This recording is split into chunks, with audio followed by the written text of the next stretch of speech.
Hello everyone, welcome back to my channel.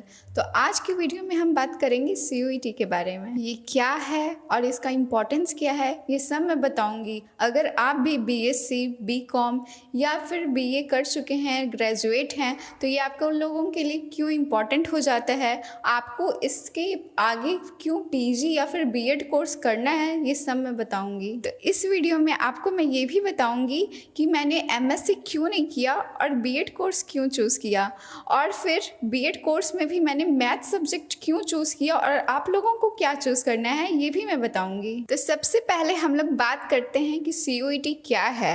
CUET का मतलब है कॉमन यूनिवर्सिटी एंट्रेंस टेस्ट। ये एक सेंट्रल लेवल एग्जाम है जो कि NTA कंडक्ट करवाती है। इसके थ्रू आपको इंडिया के टॉप सेंट्रल यूनिवर्सिटीज़ में एडमिशन मिलती है, जैसे कि DU, BHU, Bihar south universities और भी बहुत सारे। अगर आपको हायर स्टडीज़ एक अच्छे कॉलेज से करनी है तो आप लोगों के लिए भी CUET एक बहुत ही अच्छी अपॉर्चुनिटी है। तो चलिए बात करते हैं CUET के इम्पोर्टेंस के बारे में। आजकल सिर्फ ग्रेजुएशन करना इम्पोर्टेंट नहीं रह गया है, गवर्नमेंट एग्जाम देना ये सब बहुत ही कंपटीशन हाई हो गया है दोस्तों। तो ऐसे में CUET के कारण आप लोगों को एक रेपुटेड यूनिवर्सिटी का टैग मिल जाता है और आप लोगों के लिए बहुत ही अच्छी अपॉर्चुनिटी खुल जाती है। बिहार के कॉलेज में पढ़ाई बिल्कुल नहीं होती है दोस्तों। अगर मैं अपनी बात करूं तो मेरे साथ भी ऐसा ही हुआ है।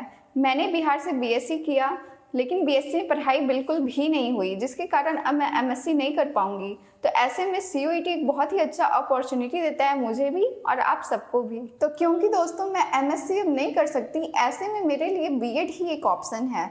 तो मैं अब CUET entrance test B.Ed course के लिए दूंगी इस बार। तो अब मैं बात करूंगी कि B.Ed में कौन सा सब्जेक्ट लेना चाहिए। तो मैंने पर्सनली मैथ को as a main subject choose किया, और मैंने ऐसा क्यों किया है ये भी मैं आपको बताऊंगी। तो मैंने मैथ्स चूज़ इसलिए किया क्योंकि मैं SSC की प्रिपरेशन कर रही थी 2 ईयर्स से, तो मैं इससे फैमिलियर हूँ और इसलिए मुझे ये इजी लगता है दोस्तों। तो अब मैं आप लोगों की बात करूँ कि आप लोग कौन सा सब्जेक्ट चूज़ कर सकते हो। तो देखो, ऐसा है कि आप लोग जो भी as a major subject graduation में चूज़ किया है, 3 सब्जेक्ट्स मेजर होते हैं, आप लोग भी जानते हो। तो वही 3 सब्जेक्ट्स में आप कोई भी चूज़ कर सकते हो। तो अगर आपने ग्रेजुएशन BA से किया है तो आप हिस्ट्री, पॉलिटिकल साइंस और इकोनॉमिक्स में से एक subject as a major choose कर सकते हो। और अगर आपने ग्रेजुएशन BCom से किया है तो आप लोग इकोनॉमिक्स, कॉमर्स या अकाउंट्स में से तीनों में से कोई भी as a major subject choose कर सकते हो।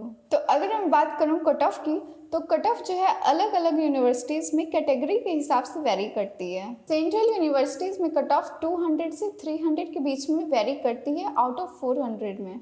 हायर रैंक्ड यूनिवर्सिटीज़ में ऑफ कोर्स कट ऑफ ज़्यादा होती है, तो आप जितना अच्छा स्कोर करोगे आपको उतनी अच्छी कॉलेज मिलेगी। आपको बस सब्जेक्ट चूज अच्छे से करना है। जो सब्जेक्ट में आपको सबसे ज़्यादा नॉलेज है, जैसे मैं अपनी बात करूं तो मेरा फिजिक्स ऑनर्स था और बाकी 2 सब्जेक्ट्स थे, तो मैंने मैथ्स लिया क्योंकि मैं मैथ्स से कनेक्टेड हूँ। तो वैसे ही आप लोग भी सब्जेक्ट जिसमें आपका अच्छा नॉलेज है वो आप चूज़ करोगे। तो अगर मेरी प्रिपरेशन जर्नी में आप लोग इसी तरह जुड़े रहना चाहते हो तो चैनल को सब्सक्राइब करें और लाइक करें।